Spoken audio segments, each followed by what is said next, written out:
Good morning, Holly. How are you doing?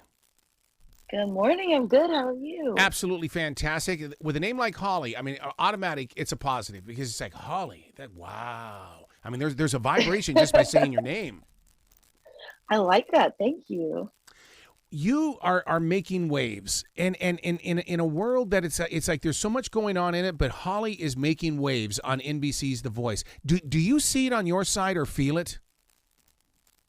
I definitely have started feeling it, especially in my hometown, which is tiny. So everyone, knows everyone, and it's been kind of like a big deal there for sure. So yeah, I'm starting to feel it a little bit.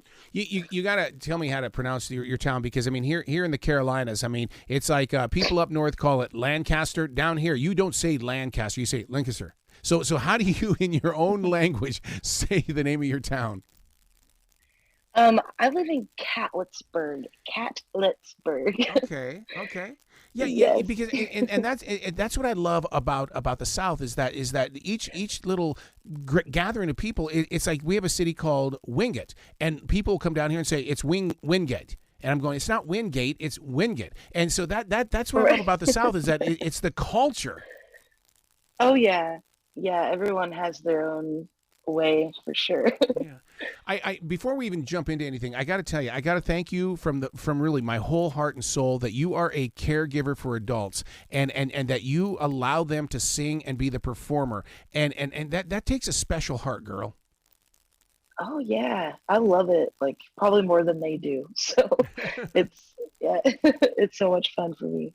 Now I appreciate that. being out there on the front line because I'm on the front line as well. I'm at a grocery store. I realize I'm not doing what you're doing, but I'm at a grocery store. How do you make it Oh through? yeah. Because you can't let COVID consume your mind, body, and soul. You've got a job and a mission and a calling to do.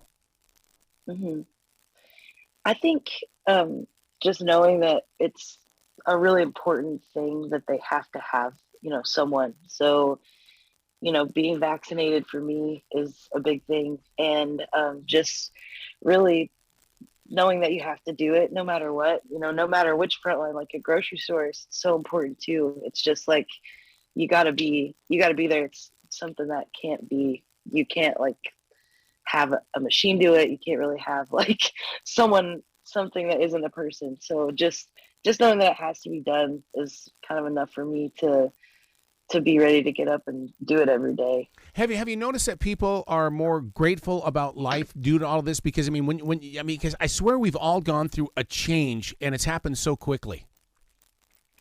Yeah, I really think so because I mean, I don't know, I feel like people are definitely valuing their time together more. Hmm. And also at home, finding new hobbies or like new things to do. Like for me, I really got into, playing piano and like getting my craft better when I was at home. So I feel like not really thankful for COVID, but thankful for the time spent with, family and just being able to kind of come out of the world a little bit and just spend time at home and to really be thankful for the things that you have. That's interesting you say that because I mean after things started opening up here in the Carolinas and stuff like that, I wrote in my daily writing about how I yearned for that time because I was with my wife all the time and I needed to be with her even more. And so because of this generation, she retired and now I get to be with her all over again. It's like there are things that sometimes people say you have to watch out what you ask for. Well, I'm grateful and I'm grateful that I found out during COVID that my wife is my best friend.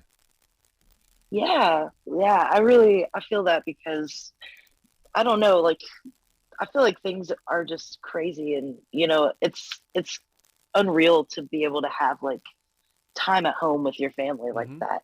So um yeah, I feel like that's definitely a positive, and all of the negativity that's come from this is just being able to have that time, and even if things are opening up, we can always like look back on it and be thankful for it. All right, we have to have a heart to heart, Holly, and the reason why is because I work for a movie promotion company, and one of the things that they do, they'll send me to an adult assisted living, and I remember walking in and they were jamming out to Cardi B and Bruno Mars, and I said, "What is going on here?" And she told me, and this changed my life forever. And please tell me if she was wrong.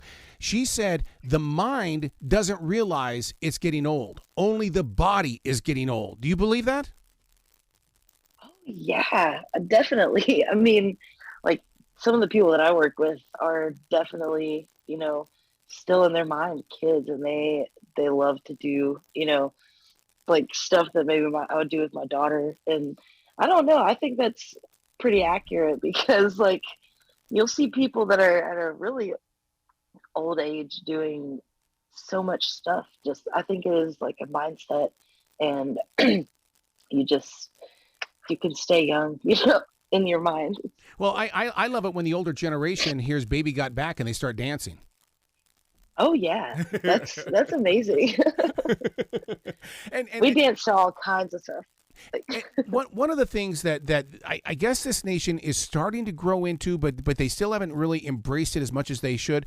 A caregiver. You guys are almost like the silent angels. And I wish people would give you guys more credit for what you guys do, because my sister has been my mom's caregiver, my brother's caregiver, and my father's caregiver. And all I can do is just talk and talk and talk and let her speak and have somebody listening. What about you? I mean, you where do you go to find your peace?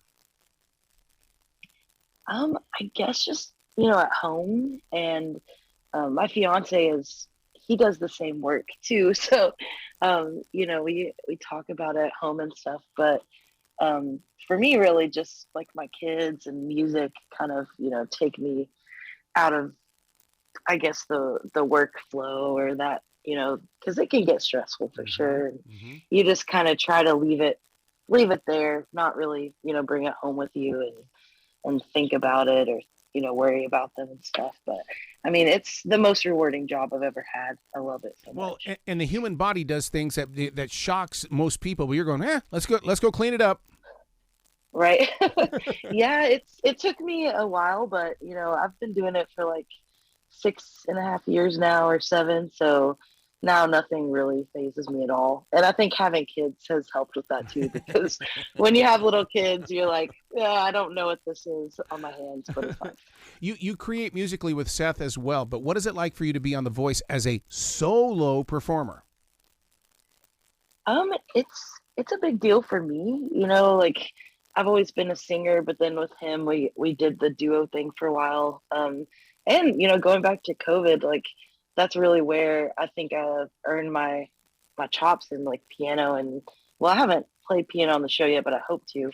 But singing, I spent a lot of time working on my solo voice, and yeah, it's been great, and it's been really fun to go through different songs and learn them and just do it myself. It's been really cool. I got to give you a compliment on something here, in the way that I'm a voiceover actor as well as a person on the radio and stuff like that. You speak perfectly in tune. And I mean that with I mean, from a creative heart to another creative heart. You speak very in tune. Well, thank you. That's really nice. I've never heard that before. I appreciate it. Well, that's one of those things where when you're bumping and grinding with people and stuff like that, and you're going, I wonder why I don't feel comfortable with them. Listen to their voice. I bet they're out of tune. Oh, yeah. That makes sense. Because if you sang out of tune, I'd be turning away. Right. Oh, my gosh. Yeah, I probably wouldn't be here if I did that, I guess.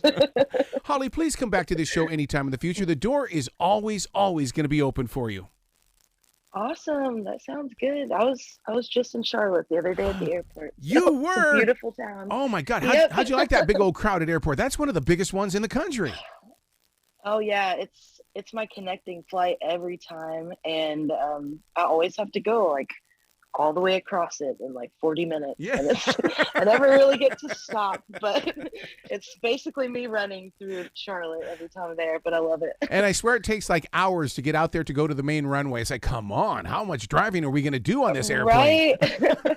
I know, same. Yeah, it's hilarious, but I love it there. Everyone's always super nice, and it's beautiful. Like, it's very clean and stuff. So, yeah. Well, you be Well, brilliant. thank you. You be brilliant today, okay? All right, you too. Have a great day. Thank you.